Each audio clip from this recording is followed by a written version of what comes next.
स्वागत है आपके अपने चैनल देव टेलीकॉम पे। तो आज हम बात करेंगे प्राइमरी वोल्टेज क्या होता है और सेकेंडरी वोल्टेज क्या होता है। तो सबसे पहले आज हम बात कर लेते हैं प्राइमरी वोल्टेज और सेकेंडरी वोल्टेज।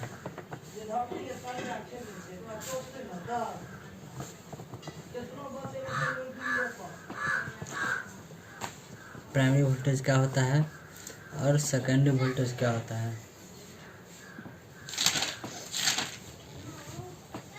बैटरी लगाने के बाद फ़ोन को ऑन नहीं करना है, सिर्फ बैटरी लगा के और आपको वोल्टेज चेक करना है। और जहाँ जहाँ पे वोल्टेज आपको मिलता है, जितना बैटरी का आपका चार्ज रहता है उतना बैटरी का आपको जहाँ जहाँ मिलता है तो वो समझ लीजिए आपका प्राइमरी वोल्टेज हो गया। या तो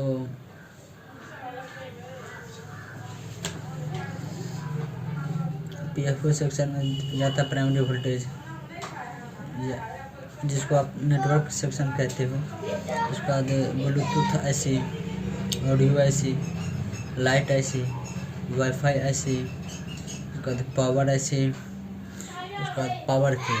तो सभी जगह पे प्राइमरी वोल्टेज जाता है। तो आज हम डायग्राम के माध्यम से समझते हैं कि प्राइमरी वोल्टेज कहाँ कहाँ पे जाता है और सेकेंडरी वोल्टेज कहाँ कहाँ पे जाता है। तो सबसे पहले हम, ये आपका बैटरी कनेक्टर हो गया। बैटरी कनेक्टर पे एक पॉजिटिव, एक नेगेटिव, एक नेगेटिव, एक आईडी लाइन और एक थर्मल लाइन। एक आपका आईडी लाइन हो जाता है और एक थर्मल लाइन। तो ये सबसे पहले वोल्टेज आपका जाता है डीसी टू डीसी एसी में।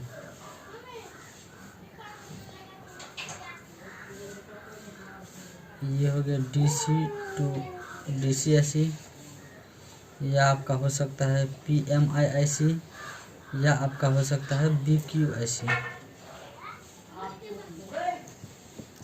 बैटरी लगाने के बाद जो आपका प्राइमरी वोल्टेज जाता है वो सबसे पहले आपका जाता है DC टू DC AC, या PMI IC, या PQ IC। इसके बाद यहाँ से DC टू DC AC के पास आपको एक बक कॉइल मिलेगा। DC टू DC AC के पास आपको एक बक कॉइल मिलेगा।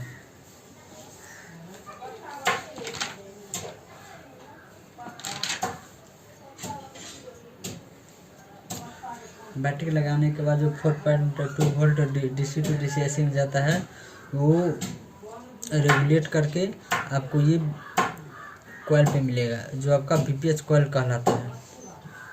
इस कॉइल का नाम है VPH, जो कि DC टू DC AC के बाद जो वोल्टेज निकलती है वो आपका VPH लाइन कहलाता है। अगर आपका क्वालकॉम CPU रहता है तो वो VPH लाइन कहलाता है। अगर आपका सैमसंग का CPU रहेगा या फिर मीडियाटेक का CPU रहेगा तो आपका VSYS कहलाएगा। यहाँ पे लिख देते हैं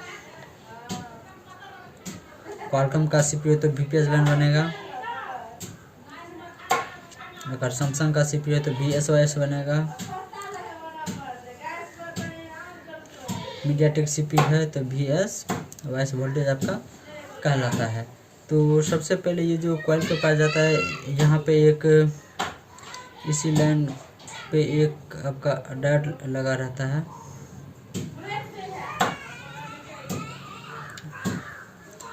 और इसके बाद यहाँ से इस IC के बाद आपको सारे सेक्शन में वोल्टेज डिस्ट्रीब्यूट होता है। वो आपका चाहे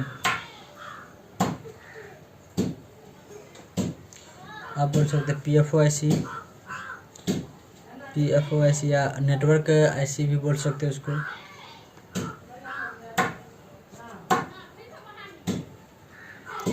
उसके बाद यहीं से वोल्टेज आपका जाता है ब्लूटूथ IC में, जिसको BTS आप बोल सकते हैं, इसके बाद यहीं से वोल्टेज आपका जाता है ऑडियो आईसी में।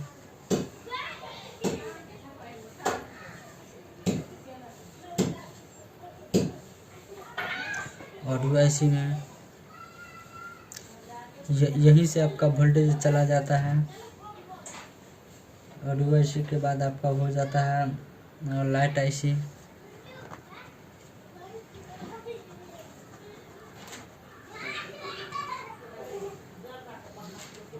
जितना भी सेक्शन आपका है, चाहे वो पीएफओ हो, बीटी आईसी हो, ऑडियो आईसी हो, रिंगर आईसी हो, लाइट आईसी हो, उसके बाद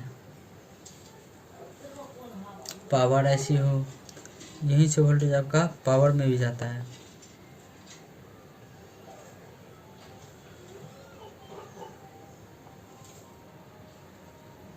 यहीं से वोल्टेज आपका पावर आईसी में भी जाता है। और ये आपका पावर की, यहीं से आपका वोल्टेज निकलता है जो कि पावर की के लिए होता है। तो ये जितना भी सेक्शन है, तो सारा सेक्शन में पहले वोल्टेज जाता है। सब जगह पे पावर आईसी के पास कैपेसिटर लगा रहता है। पीएफओ के पास आपको एक कैपेसिटर देखने को मिलेगा। ब्लूटूथ आईसी के पास आपको एक कैपेसिटर देखने को मिलेगा। ऑडियो आईसी के पास आपको कैपेसिटर देखने को मिलेगा। लाइट आईसी के पास आपको एक कैपेसिटर देखने को मिलेगा। तो फ़ोन में बैटरी डालने के बाद आपको जो जो सेक्शन पे वोल्टेज जाता है वो आपका प्राइमरी वोल्टेज कहलाता है। सेकेंडरी वोल्टेज फ़ोन में बैटरी के लगाकर और फ़ोन को ऑन करते हैं। सपोज कीजिए ये मेरे पास एक फ़ोन है,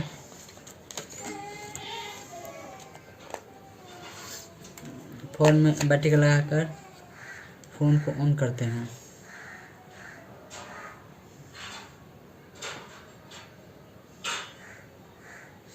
और फ़ोन को ऑन करने के बाद जहाँ जहाँ वोल्टेज आपका जाता है वो आपका सेकेंडरी वोल्टेज कहलाता है। और सेकेंडरी वोल्टेज प्राइमरी वोल्टेज से कम मिलेगा। अगर आपका प्राइमरी वोल्टेज अगर 3.7 वोल्टेज है तो आपका सेकेंडरी वोल्टेज उससे कुछ मिलेगा। या तो 3 वोल्टेज मिल सकता है, 2.8 मिल सकता है, 1.8 मिल सकता है, 1 पॉइंट मिल सकता है।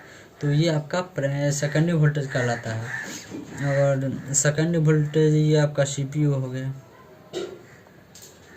ये आपका सीपीयू हो गया। और यहाँ पे ये बक कॉइल है। तो इसके माध्यम से पावर आईसी ये बक कॉइल के माध्यम से सीपीयू में जाता है। बक कॉइल का काम होता है वोल्टेज को डाउन करके आगे भेजना, क्योंकि सीपीयू आपका लो वोल्टेज पे काम करता है। तो बक कॉइल का काम है वोल्टेज को लो करके आगे भेजना।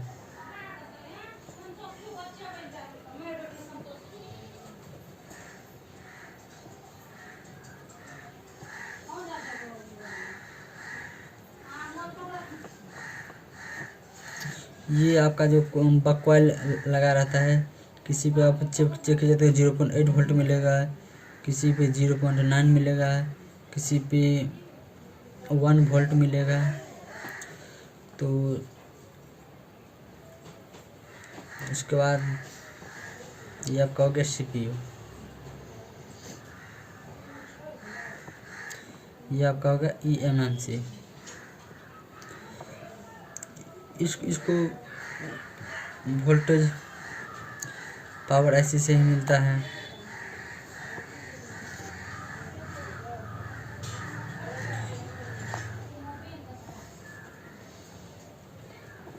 Three volt, 3.00 volt